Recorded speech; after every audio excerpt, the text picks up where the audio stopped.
24 वर्ष कौन कल तुम 70 वर्ष कौन कल आम 10 मास करूँ ताहा तुम 24 वर्ष परिवार ठार यथेष्ट आम 10 मास भितर स्वाभिमान पुरुष से युग पुरुषर गाँ को जाकर सम्मान देचु से प्रधानमंत्री देचु 24 वर्ष दिन जाए प्रधानमंत्री से आयुष्मान भारत कथा बोले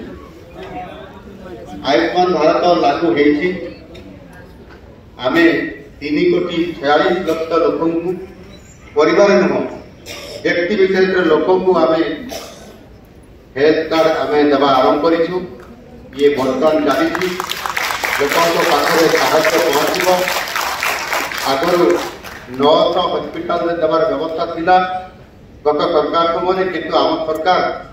या सारा भारत वर्ष में 29,000 हस्पिटाल सरकारी और बेसरकारी हस्पिटाल हेल्थ कार्ड व्यवस्था कर पुरुष मान 5 लाख टंका महिला मान 10 लाख टंका एवं से भाव आयुष्मान वयोबंधना योजना भी आम कार्यकारी कर जो कि 70 वर्ष पर जिते बुढ़ा बापा मार सेवा पुओ बहु करती ना हतादर करती ना जदि जटिल रोग जड़े पीड़ित होगा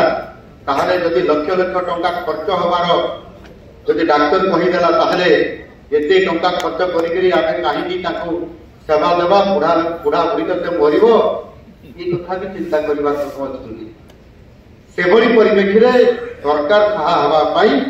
आयुष्मान वयोबंधना योजना कराई 5 लाख टंका निःशुल्क चिकित्सा सुविधा दिज्व आउ से बुढ़ा बुढ़ी लोक मैंने आम भी जो बुढ़ा बुढ़ी आउ पुओ बहुत चिंता न करूँ सरकार चिंता करेंगे ये व्यवस्था आज राज्य सरकार शिल्पर विकास